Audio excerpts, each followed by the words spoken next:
list of 10 characteristics of a healthy church, one of them is intentional environments.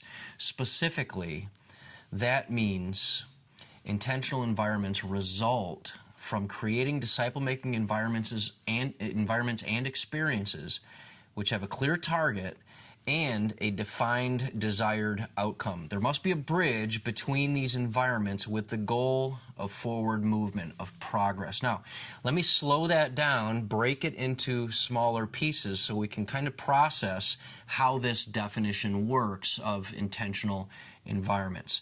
Here's a breakdown of the definition. Intentional environments result from. They are the cause of, they are the result of doing something. What is that? Creating disciple-making environments and experiences. Two different things. There are environments and one-off experience that are disciple-making in their nature. So creating these experiences and these environments which have a clear target. It is a defined desired outcome. So this target that we're referring to in this environment, in these intentional environments, this target is a defined outcome that's desirable. It's something that the leaders have decided they want. Now there must be a bridge between these environments. In this intentional environment characteristic, there's a bridge, and that bridge helps people move from one of the environments to the next environment with the goal of forward movement, or with the goal of progress, or with the goal of maturity, or with the goal of somehow moving along the desired pathway or plan, which we'll talk about later. Healthy leaders who are growing healthy organizations have clear targets. They have defined desired outcomes.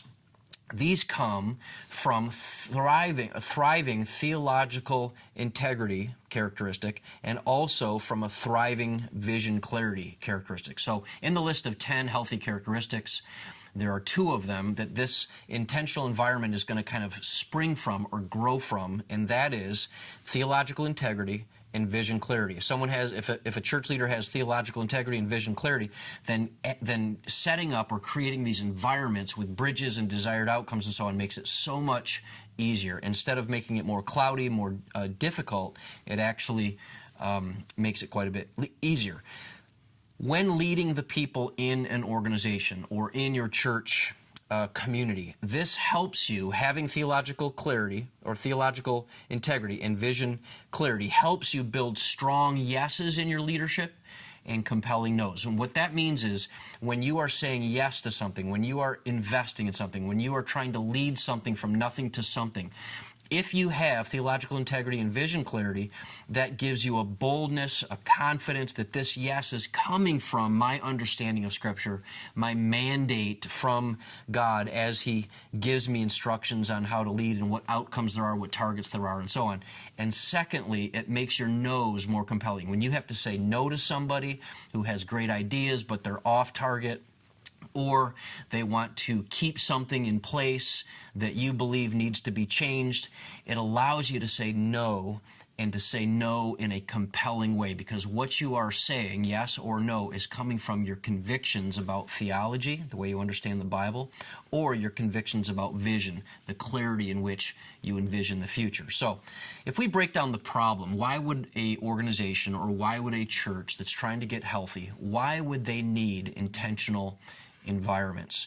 Well, it's possible that a church leader has inherited or even generated environments that are duplicate, or environments that are dead end in their nature. Duplicate environments mean this: they have the same audience, they have the same desired outcome, but that same audience, that same outcome is in a variety of environments.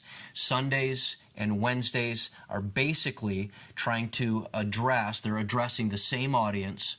They have the same outcome in mind. Oftentimes it's discipleship or learning or hearing the Bible or learning the Bible. But the main issue is on Sundays and Wednesdays, same audience, same outcome, in a variety of environments, all different kinds of programs, all different kinds of leaders, all different kinds of resources and investment, instead of something more streamlined. Secondly, inherited or generated environments could also be dead-end environments. So what that means is that there is no movement or progress because there's no discernible, identified next step that would bridge someone, or that would kind of, there would be a current moving towards growth, advancement, depth, next level environment. And when that happens, then people are allowed to join an environment, stay in that environment. There's no expectation that they would move out of that environment or make progress from that environment. And in that case, it's a dead-end environment. So if this intentional environment characteristic is unhealthy, if this particular characteristic is unhealthy, it's normally because the church tends to inadvertently allow several things. Number one, it inadvertently allows overchoice, offering multiple weekly services, multiple weekly programs for the same basic audience, providing multiple choices of basically the same desired outcome. Secondly, they often also inadvertently allow under-evaluation. What does that mean? Probably churches like this, it has been quite some time, if ever, that the effectiveness of the various programs or environments or ministries have been evaluated. In fact, it is possible that it is unhealthy because there's unclear metrics. Also, it's unlikely that there's a clear metric, a clear measuring stick, a clear discernible way to decide, are we successful outside of or beyond just counting how many people have attended.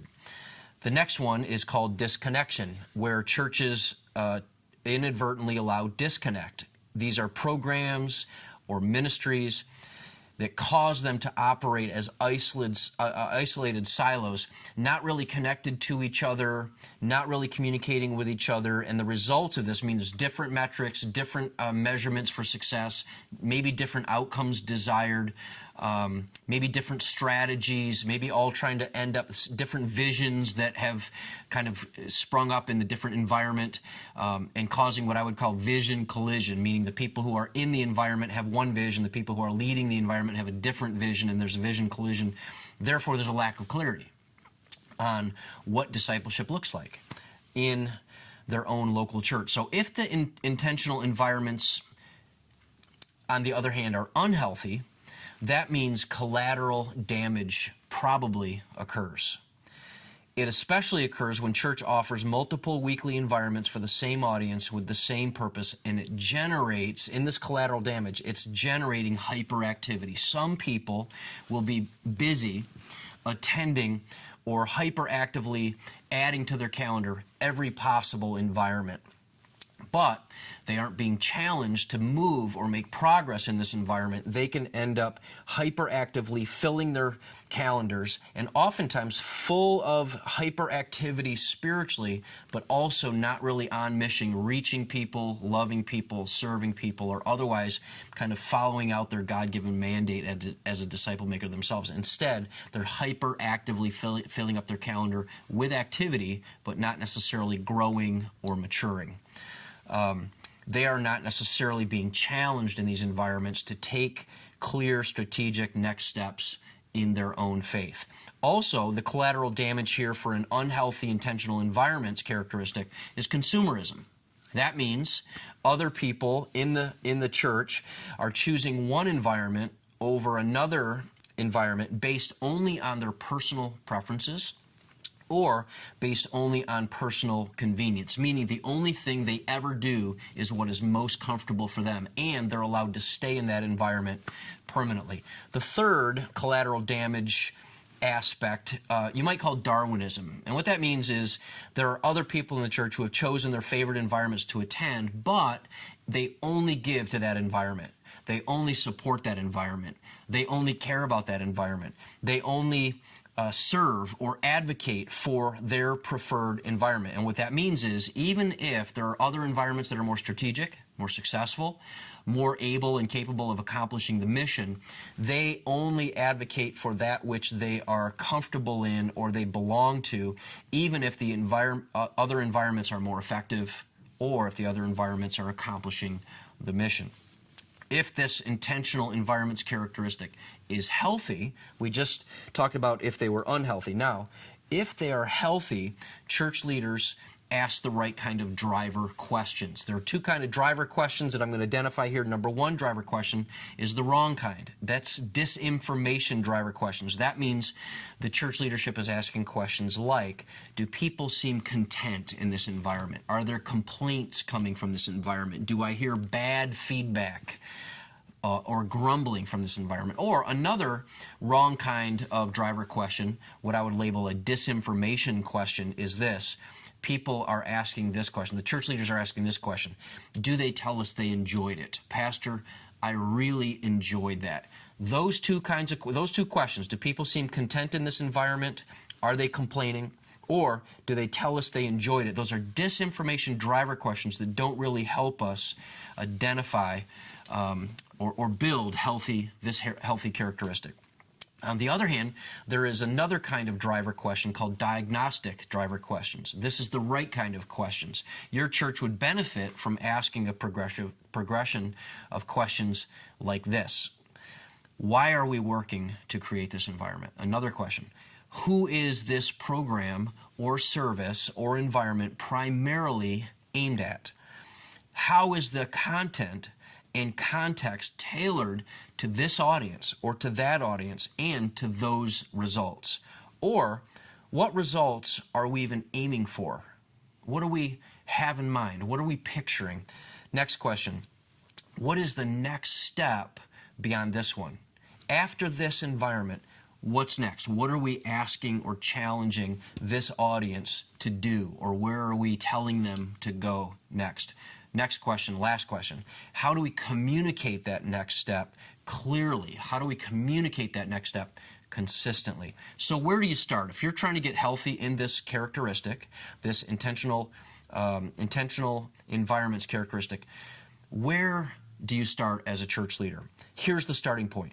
We wrestle with questions, and these questions that we're wrestling with will require a theological conviction that we have a God-given target. You have to begin here. Here's where you begin. You're wrestling through this belief in your own heart that you have a God-given target to aim at, that it's a mandate, challenge to make disciples who don't just gather as often as possible, who aren't just trying to enjoy being together, but they scatter. They are sent at every possible opportunity. They are gathered and then they are sent to reach people, to do God's sending kingdom work. This also requires, number two, a ministry philosophy. So you have a theological conviction, that's the starting point. You're being driven by your conviction that God has something for us to accomplish and some movement and maturity for us to make. And secondly, we have a ministry philosophy that's built around the premise that we can be most effective by aiming at one primary audience with one key win in each environment. And this doesn't mean that Sunday mornings can't strengthen unbelievers and believers, but it does mean that the content and structure of a Sunday morning service needs to be different than a midweek service or a small group or a classroom and so on. But isn't this just corporate leadership? You may have been thinking this, you may have heard this. Isn't this just corporate leadership? Is this really biblical leadership? Are these really biblical principles, or is this corporate leadership principles? You might say, I'm devoted to the Bible, not these trendy leadership principles that conferences are built around and so on. Here's a vital question that all church leaders should ask about these characteristics. Is this characteristic biblical? Vision, clarity, theological integrity, spirit dependence, all the other lists and lists of the 10 healthy characteristics, or 10 characteristics of a healthy church, they are emerging out of the Bible. And one of them, this particular one, intentional environments, emerges here in the ministry of Jesus. If you look close, you can see him creating intentional environments. Sometimes it was a large group. Sermon on the Mount, he's confronting sin in large groups, he's preaching and teaching the truth, establishing and verifying his own identity, and he does that in a large group. Then, other times, it was a small group setting. He has 12 disciples, he's teaching, he's sharing life, he's spending time with alone with his 12 disciples in a smaller group. Then Jesus found time for one-on-one environment and one-on-one interaction. Think of Nicodemus, think of the Samaritan woman. And he also often withdrew to be alone. So you have large groups, you have small group, you have one-on-one interaction, but also alone time with the Father. The scriptures teach us that Jesus often withdrew to lonely places to be with the Father. So large group, small group, one-on-one, and alone with the Father. So reflect on this, if you would. It's possible that your church, like many, has not yet evaluated its activities and evaluated its calendar through the lens of these four environments: large group, small group, one-on-one, and alone. And a church that values intentional environments will facilitate large group environments with a clear target, desired outcomes, as well as small group and one-on-one and alone time connections. So what are some key behaviors to cultivating intentional environments? There are 5 that I'm going to share with you, and in these 5, they all start with the letter T. Hopefully, all of these T environments will help you.